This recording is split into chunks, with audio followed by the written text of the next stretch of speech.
Hi and hello watch fans, and welcome back to another episode of The Real Time Show with me, your friendly neighborhood watchmaker, Rob Nuts. I'm joined as usual by my faithful co-host, the friendly neighborhood jeweler, Alon Ben Joseph, and the head honcho of Alpina, Oliver van Lanschot Hubrecht, once again to talk about a very exciting new release that we have concocted together. Oliver, welcome to the show. Thank you very much, Rob and Alon. Great pleasure to be back on the show for an exciting episode, right? It is exciting. It's been a long time coming. This project that we're going to be discussing today, amongst other things, has been in the works for a couple of years, really, when we first started talking about it, when the Real Time Show started to gain a bit more traction. Obviously, Alon is very close to Niels, the CEO of Frederick Constant, and through him knows you exceptionally well for many, many years. And now we are all working together on this lovely little thing. Alon, give us your feedback on the relationship with Alpina for you. Don't tell Niels this, but within the FC group, Alpina is kind of my favorite. So controversial. I love FC. You guys know that. I had the honor to do 2 collabs already with Niels for FC. Alpina always had a special spot in my heart because they have a long legacy. What a lot of people don't know, and Oliver will maybe school us on this topic, that they were the first cooperative, a union, the Alpina Union. So that is, I think, very important and special in the Swiss watchmaking industry. The collections are epic, and I'm very happy at the helm of Oliver. They're reviving heritage pieces. We've seen a few at Watches and Wonders this year, Watches and Wonders before. People know that they have the beautiful dive watches with 2 crowns because I'm wearing one which is a compressor. So this vibe is also part of Alpina's heritage and history. Now, that being said, why was I adamant to work with Alpina? That's why we're here, the 3 of us. I had to drive both Oliver and Niels crazy to work with us, to convince us. I was actually there when, unfortunately, their dear friend who passed away recently came up with the designs for a new era for Alpina, which was set with the Alpiner, the current case of the Alpiner, which is very contemporary, even cutting edge. And Niels showed me that prototype when I was visiting their manufacturing plant La Watt in Geneva. I believe 3-4 years old that design is today now, Oliver. Correct me if I'm wrong. And correct, yeah, 2022. Huh? So yeah, 3 years. So I've seen it before that, and I fell off my chair, and I loved what they did. And then they didn't stop at that. They used that as a platform and came out with the Diver Extreme. And then I said, this is bullseye. And then, Rob, you take it from me, because when you saw that watch, something clicked in your mind and I saw twinkles in your eyes. Yeah, for me, it was a perfect evolution of the collection. But before we talk about that extensively, let's talk about the history of that collection, because Oliver is in a very special place in the museum surrounded by Alpina's history and heritage. So, Oliver, why don't you take us right back to the beginning of Alpina so that we have some context for the model that we have created together? Yeah, thank you, Rob. Indeed, I'm here in the manufacture experience or museum of Alpina watches in Plan-les-Ouates in Geneva. Alpina as a brand has a very interesting history. You both spoke about it. Alon mentioned that it's actually born out of a collaboration.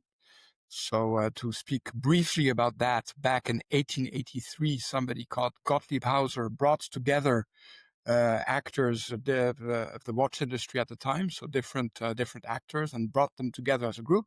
So you had designers, you had manufacturers, you had even retailers that were in the group at the time. So it's really the first collaboration or collaborative platform in the Swiss watchmaking industry. So that's also very interesting, with regards to our collaboration today. After that, I mean, following the creation of the Watchmaking Union, the objective when they started creating and producing watches was always the resistance of the watch, to build a strong, sturdy watch to resist the harshness given by the Alps. And then later in the evolution, they indeed created a diver's watch already under the Seastrong name back in the 1960s. The Seastrong 10, Alpina 10, which had 10 features in it. It was a super compressor watch also with an internal revolving bezel. So the divers features and watches are also part of the history. So under these two directions, it's a good basis for our discussion today. The Watchmakers Union collaboration, and then the divers watch history with the beauty that we're bringing out together. Yeah, I'm absolutely over the moon to have worked on this project with you, because like Alon, I've always loved Alpina. I always enjoyed writing about Alpina when I was at Fratello, because I loved the fusion of that heritage and that very modern take on what you're able to do with modern manufacturing techniques and the materials and decorative techniques that you brought into those watches. But when I saw the new Seastrong, this 39.5 millimeter case, which has a very compact 40.5 lug to lug, which is an incredible wear and experience, to be honest. Very, very stout on the wrist. I really want to get my hands on it because I had this vision of something that could be extremely TRTS, which we have like a style now, it would seem, because this is actually the fourth collab that we've done. And there's a consistent thread through all of them. And I don't know what you thought, Oliver, because this is what I'd like to talk to our listeners about, is really the process of collaboration, because everybody's got different motivations and they have to have their own agendas. Obviously, when they're working on a project, it has to satisfy all partners, and that can sometimes not actually be possible. You know, we were able to get to that point where we were able to collaborate. I'd like to talk about that process rather than maybe the watch itself, because by now people will have seen it. Obviously, it's let's call it a charcoal or very, very, very dark gray degradé dial with this beautiful particulated effect which comes to life in the sun, and then it's got the bright orange second hand, which is a bit of a TRTS signature, to be fair. This new dial layout, a bit more expansive, gets rid of the Rehalt ring, but it keeps the beautiful ceramic bezel insert, which is one of the most like high quality aspects of this model, and I think in this configuration really sings. But let's talk about that process. So when we first spoke to you about our desire to collaborate, what did you think? Were you keen or were you reticent? Definitely keen, for sure. I mean, I think right away, and I think that's a super important element. It's obviously we're humans behind it, you know, and we listen to each other and we share and we get excited and we try and we review, and for me that aspect spoke to me right away. So I think it's about us at the beginning, and looking at something that we both have, what's unique about both of us, and brought it together onto this project. So honestly, it came with excitement, and to always put, of course, take a new approach on design, you know, from this exciting watch that we had launched with the Extreme Case design, and then after the Seastrong. And I think that was really you can always feel it right away, you know, when you get that excitement, that approach. Obviously, I had seen what you had done before, and I think that both your expertise, you, Rob, and then Alon, brought together, and you know, it was at the very beginning of the real-time show as well when we started discussing, and we've all come a long way since then. So it's just excitement, you know. And then what was your first thought when you did see that design land on your desk? Because I presented a couple of options to you. One was a little more out there maybe than the one we decided to go with. But again, you obviously could see it come to life as a product. But we had to go through a few phases, right, of like, you know, discussing like loom colors and whatnot. And there was research and development done on your side, you know, at your expense of your time and resources with your team to make sure that you got it just right. Were you convinced that it was going to work when you saw it, or did you think, okay, there's potential here, but we need to get it exactly right? Well, when I saw the initial design, I was convinced, but obviously then you always have to look at the brand, look at the DNA, look at certain codes that you want to find back on the design of the watch under the Alpina brand. So that's the subtlety of it, is that you're looking for something that's very different, but you can still recognize to some extent the DNA of the brand. So the base of the design, I thought, was really looking awesome, I must say. But then going back and forth and trying to magnify it, and I remember you mentioned the loom as well. We went through different testing of that, what would look best, what was the strongest. We ended up with this polar white, which looks amazing. A few adjustments also on how important also the presence of the logo has to be on the dial, if you remember that. We really decided to go on this ton sur ton, so make it there, so it's there, but really in a discreet way to give space, to the beauty of the sandwich dial and the index layout and so on this matte grained anthracite black dial. So I think it's really going back and forth, and you coming with a bold idea, and then me coming back a little bit and bringing it into the Alpina DNA, and then finding an approach that makes it exciting enough, but that also respects the code. Anyway, super happy with the result. No, I really think that one of the boldest things that you did was to keep that ton sur ton logo and the automatic text, and also to, the black type counterpoise on the second hand. It's a really, I think, edgy approach to the existing Seastrong DNA to kind of pare it back entirely. So from some angles, it's just totally focused on the markers, the hour, the minute hand loom, obviously, which stands out against the blacker background and their black frames, and also then that blazing bright orange second hand. So thanks for having the faith in us to do that. And I think that it's created like something that really does stand out. Alon?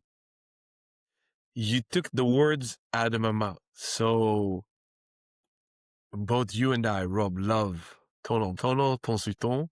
We pitch the brands. Often we have the luxury to have carte blanche. So did you said, hey guys, I'm open to think about it, pitch whatever you want. And when Rob and I were internally discussing, should we do it? They'll never go for it.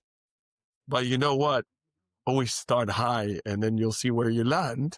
And we were actually amazed that you ran with that, because a lot of brands wouldn't have dared to do so. Maybe you could tell us, Oliver, why you did, and B, what is the process internally? I mean, you are two big brands and you have a big mother company, but I believe you guys have rather big autonomy.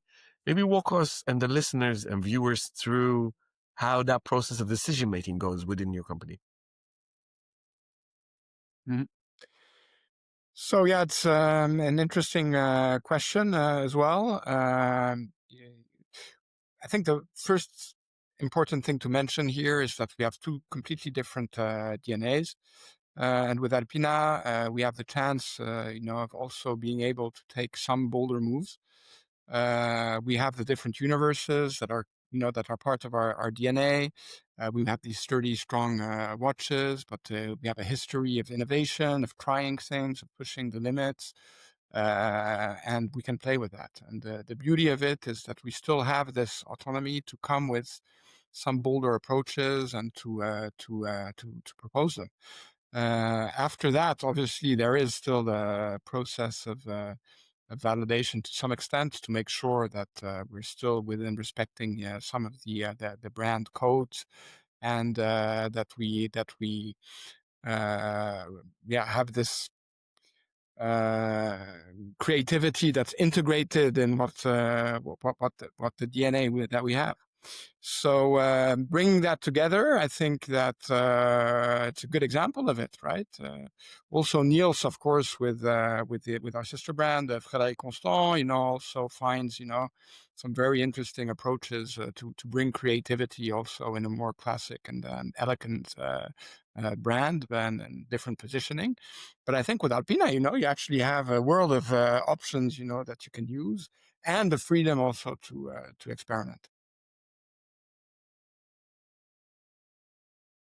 So talk to us about how we're actually going to distribute this watch, because people will have seen it. By now, I'm hoping that everybody has skipped off to the landing page to have a good look at the watch and had a good look at the images as well, and maybe even received an email from either us, you, or both directly. What's the availability like? You know, it's on sale from November 27th, and it's not limited to a particular number, is it? But tell us what the process is like and where people can hope to find one. Yeah, so indeed, sales start as of the 27th of November. So this is going to be an online exclusive for the first weeks of the sales. So really into January will be online exclusive. We have a first batch of production which is coming into availability as of the 27th of November. So to make sure that we can deliver the first client and the real-time show community, and firsthand. That's for sure. We've got a second batch coming into January. And following the let's say 2 months of online exclusivity, where we're going to be communicating and bringing also some special insights on the watch, we then open it also to our retail, as traditional retail remains also very important for Alpina in terms of availability, distribution, and partnerships. So they also get access after 2 months to a certain number of pieces that will be available at your local retailer. So that's the process. But what's important to say is that we have a limited number as of the 27th of November. We're looking at about 50 pieces, and then second batch will be coming into January.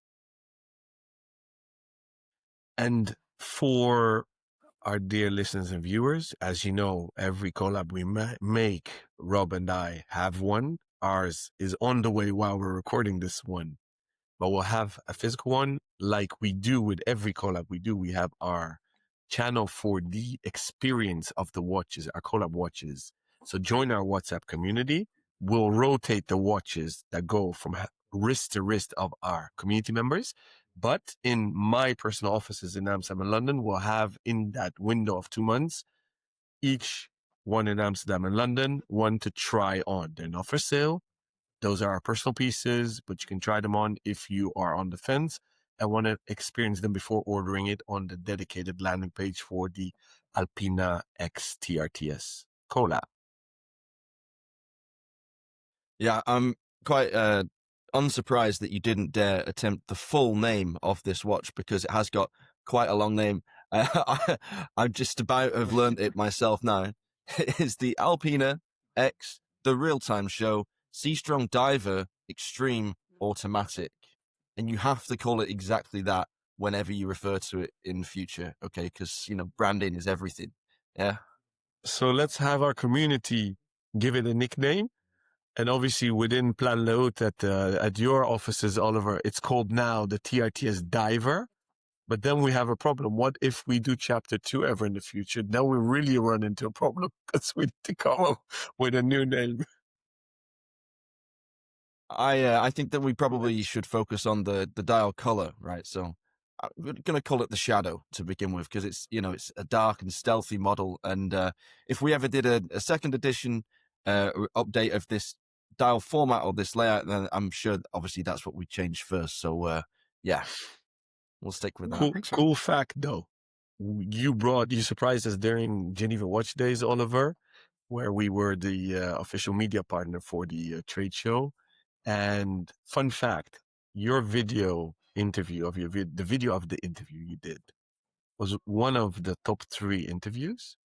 And the LinkedIn post where there is a picture of the 3 of us was the number 1 post we did. But I know why, because look how handsome you are.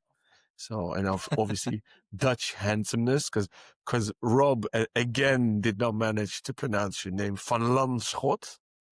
Yeah, Hubrecht. Yeah. So it's probably a mix between how good we look together and then a little bit of irony. No, it's the Dutch genes that really amps up. But on a serious note, you surprised us with the prototype. I almost fell off my chair because I was blown away, because you obviously sent us pictures when it rolled out the factory. we had the honor to wear it a bit. And those that are really, really in the know recognize the case shape and bezel. And then when they came closer to our wrists, they're like, because they couldn't see the logo Tonsuton, they were like in doubt. They're like, wow, this is one of the coolest Alpina we've seen. Those that aren't that familiar with Alpina were blown away. And then what I usually do, I ask them, what do you think it is? A, and B, how much do you think this costs? And from those samples that I took, is the majority didn't know what it was, and almost everyone thought it was above 10K euros. So it shows the pedigree of the brand and the product you make. Now, maybe if I may, and Rob, maybe I'm deviating because we're just jamming here together, is a question I got: how can Alpina produce this quality at this price point? Because I want to do a little intermezzo. You launched a new Carré model again. That was, I think, a Europe exclusive or something last week or a few weeks ago I saw. And for the original revive of the model, I believe 2 years ago, you made a manufacture caliber. And that's something not many people know. Obviously, our model has an off-the-shelf, high-quality caliber, but we were even blown away by, and I say this in brackets, how low the price is for this watch. Well, how can you guys accomplish this? So yeah, it's a very good question. Obviously, hard work and wanting to position the brand as the highest value brand within the premium priced Swiss made sports watch segment. So for me, that's really between 1,000 and 3,000. So we're around 2,195 to be precise, actually, on our particular model. So that means that we're spot on, because we want this perceived value to be high, and then much higher than expected. And that's the proof when you were at Geneva Watch Days and walking around with the watch on your wrist, asking the question. I also do that exercise myself. And it's true that it often gets positioned, 3,000 and above for sure, and goes even much higher than that. So that's definitely the objective. So obviously the materials that were chosen, the finishing of the extreme case works very well. So this different layer case design with 4 layers, all manufactured independently with different types of finishing, and gives it this high perceived value and this beautiful reflections within the light. But then, yeah, for sure. I mean, we margin margin wise, it's also an investment that is made on our side to be able to position ourselves within the segment. I think that's what I love most about the design, how it's been so cleverly constructed so that you can get the very best out of the price point you're working in. You know how to apply those finishes at the level you're able to, and then put them all together so the transitions are absolutely crisp and perfect.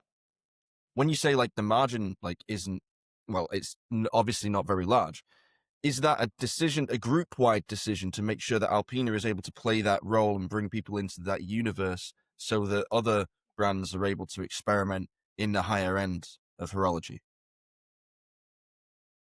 Yeah, sure. Well, of course, there's a different segmentation also of price points, and according to the different movement categories and different calibers and so on. And for us at the moment in Alpina, we don't have manufacture movement, so this might change. We might have a few surprises coming also in the next months, but we're really focusing on this premium segment. So yeah, of course, we've got some price points and margin targets that have to be respected, all in all. But given our positioning and given the segments that we're in, this is an investment that is made also for sure.